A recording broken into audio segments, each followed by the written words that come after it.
quero falar para você que na vida de todo mundo também tem uma sexta-feira. Sempre tem uma sexta-feira na vida de todos nós. Você vai entender por quê. Quando fala da sexta-feira, a gente já lembra do que aconteceu lá no Calvário. Foi o pior dia para toda a humanidade, principalmente para aqueles que estavam lá.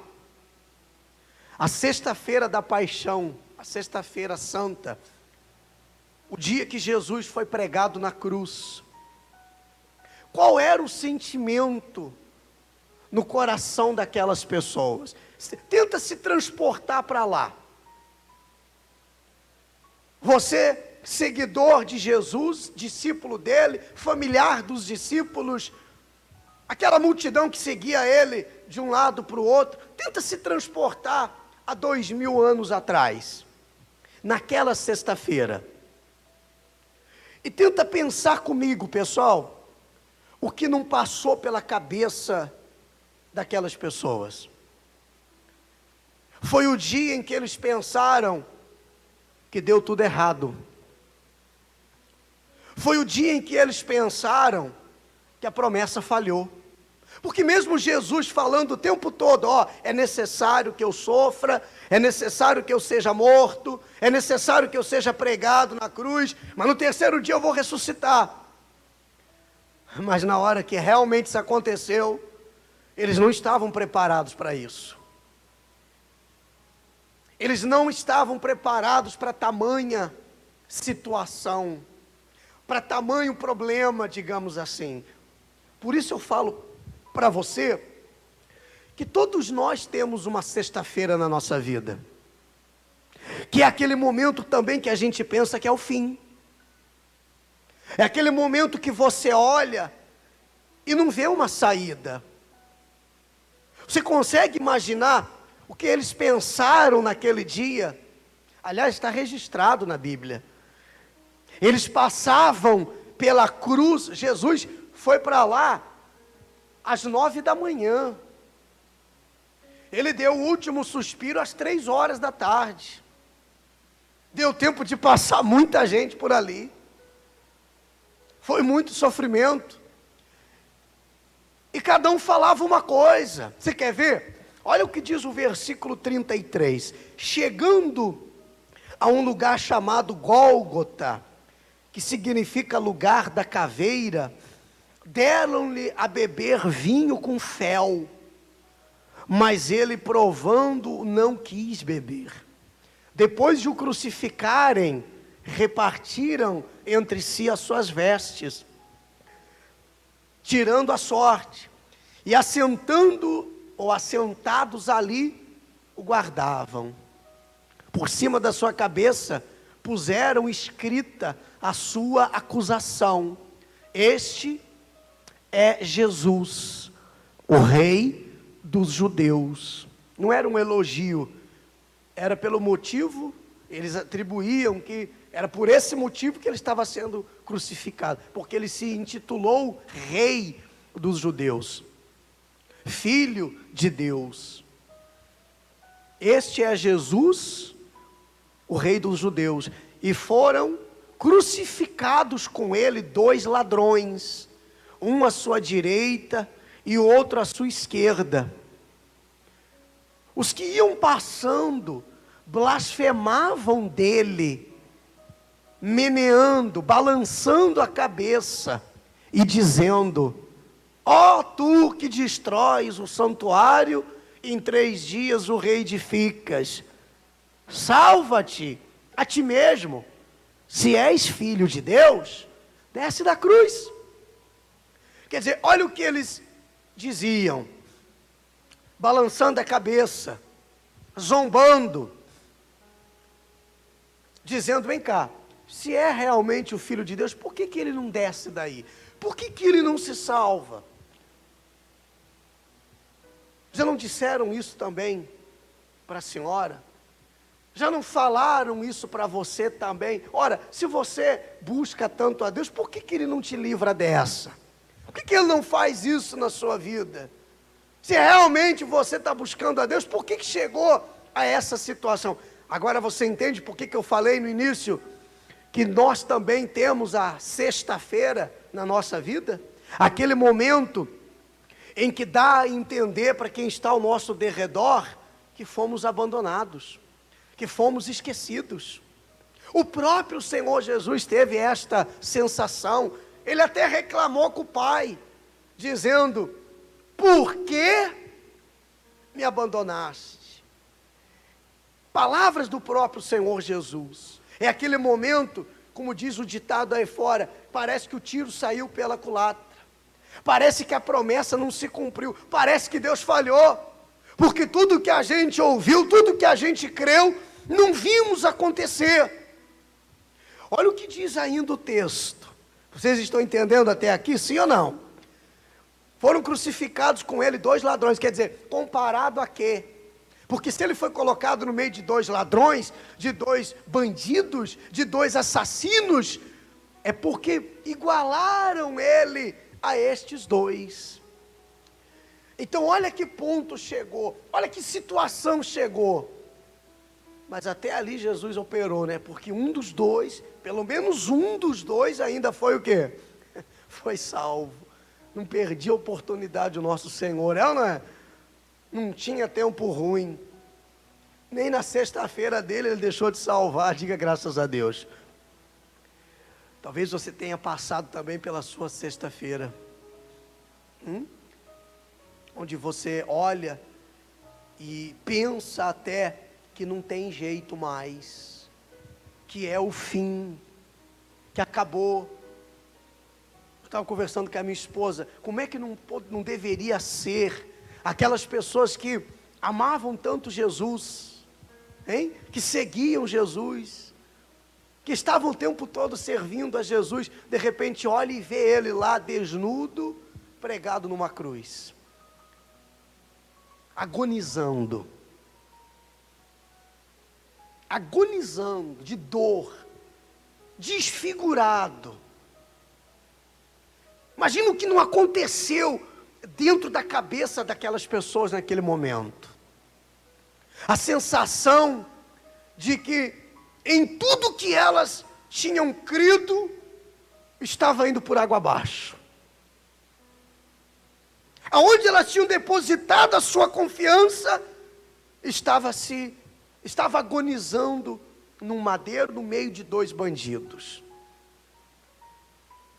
Alguém que dizia para elas sobre o reino de Deus, que pregava sobre a salvação, que falava para elas: eu sou o princípio e o fim, o alfa e o ômega, o criador do universo. De repente eles olham e o veem desfigurado numa cruz.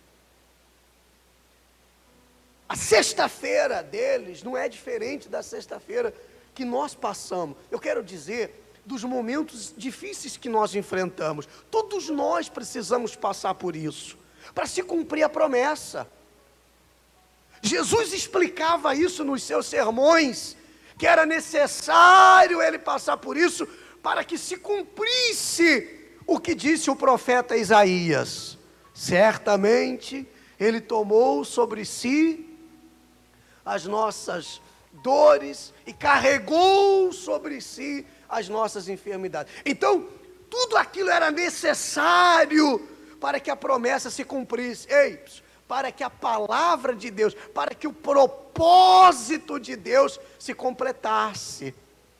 Então, essa sexta-feira, esta luta, esse momento de tribulação que você também vem passando, que talvez você já chegou a pensar que não tem mais jeito, é necessário para que a promessa de Deus venha se cumprir na sua vida, para que o propósito de Deus seja completo na sua vida. Deus não falhou, a promessa não falhou, Ele não vai falhar com você. Quem crê nisso? Passavam por ali, balançando a cabeça e dizendo: se és filho de Deus, por que não desce da cruz? É rei de Israel? Então desce. Lá no versículo 42, salvou os outros. Olha lá, a si mesmo não pode salvar-se. É rei de Israel, desça da cruz e creremos nele. Creria nada. Se ele descesse da cruz e não continuasse sendo incrédulo, porque o incrédulo é incrédulo todo tempo. Porque esses que diziam, desce da cruz e a gente vai crer em ti, também disseram, cura o cego que a gente crê em ti. Ele não curou o cego? Também disseram, ressuscita a filha de lá, a filha de Jairo, que cremos em ti. Ele ressuscitou, creram nada. Também disseram, ressuscita Lázaro, que creremos em ti. Ele ressuscitou, creram nele, creram nada. Se a pessoa precisa ver para crer, ela nunca vai crer. Quem está entendendo? Então esses incrédulos, eles não vão mudar a cabeça deles. Por isso que você não pode se igualar a pessoas incrédulas. Você não pode ser um incrédulo, porque a pior, desculpa a expressão, desgraça na vida do ser humano é a incredulidade. Se você está passando por uma sexta-feira também, levanta a sua cabeça, porque depois da sexta-feira veio, depois eu falo, isso aqui é para depois, segura aí, vamos aqui ainda, depois da sexta-feira vem a parte boa, mas já vamos chegar lá. Confiou em Deus, pois venha livrá-lo agora. Você não confiava em Deus? Pede para Ele te livrar agora. Se de fato lhe quer bem, porque disse, sou filho de Deus. E os mesmos impropérios lhe diziam também os ladrões que haviam sido crucificados com ele. Desde a hora sexta até a hora nona, houve trevas sobre a terra. Por volta da hora nona, clamou Jesus em alta voz, dizendo, Eli, Eli, lama sabactani, que quer dizer, Deus meu, por que me desamparaste? E alguns dos que ali estavam ouvindo isto, diziam, ele chamava por Elias. É uns cabeça dura mesmo, né? E logo um deles correu a buscar uma esponja, e tendo embebido de vinagre, colocou na ponta de um caniço, e deu-lhe a beber. Os outros, porém, diziam, vejamos se Elias vem salvá-lo. E Jesus, clamando outra vez com grande voz, entregou o Espírito. Eis que o véu do santuário se rasgou em duas partes, de alto a baixo, tremeu a terra, fenderam-se as rochas, abriram-se os sepulcros, e muitos corpos de santos que dormiam ressuscitaram. Só um parênteses aqui, não é os santos da igreja católica não, viu pessoal? Santos na Bíblia são homens que morreram na fé, Abraão, Isaac, Jacó, Elias, Eliseu. Compreende, sim ou não? Nada a ver com imagens. E aí a pessoa, então está vendo, os santos assimilando as coisas. Entendi, pastor. Esses santos que a Bíblia fala são dos homens que morreram na fé, aqueles que foram cortados ao meio porque não negaram Jesus lá em Roma, aqueles que foram decapitados por causa da fé, apedrejados em praça pública. Esther, Ruth, mulheres de Deus, a Bíblia diz que o mundo nem era digno deles. Então foram estes que ressurgiram, que ressuscitaram, que estão no seio de Abraão até o dia do juízo final. Fecha parênteses. Entendeu sim ou não? Quem entendeu essa parte? Então tá bom, graças a Deus. Vamos aqui de novo. Diz assim, o véu do santuário se rasgou, já li, né?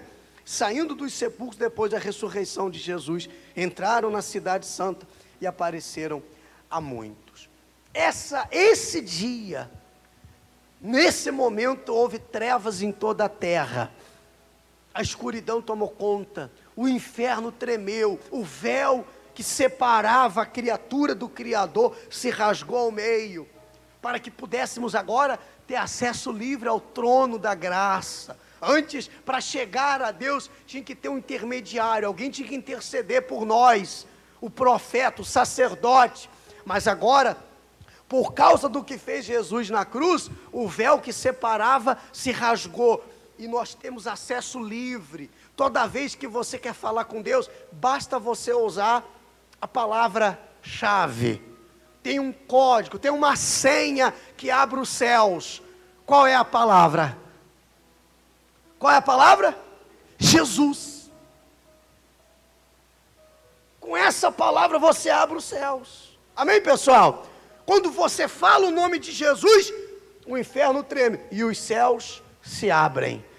Tamanho poder do nome de Jesus. Diga glória a Deus. Foi o dia mais terrível. Foi o dia mais difícil.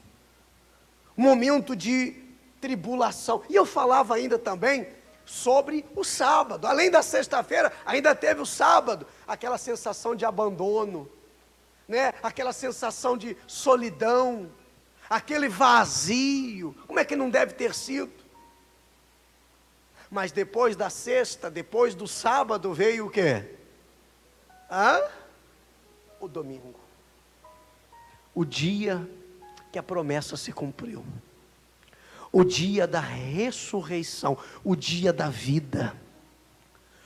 O dia que Jesus saiu da sepultura e subiu, ascendeu aos céus, como está escrito. As mulheres foram logo cedo, como está no capítulo 28, no findar do sábado, ao entrar no primeiro dia da semana, Maria Madalena e a outra Maria foram ver o sepulcro, e eis que houve um grande terremoto, porque um anjo do Senhor desceu,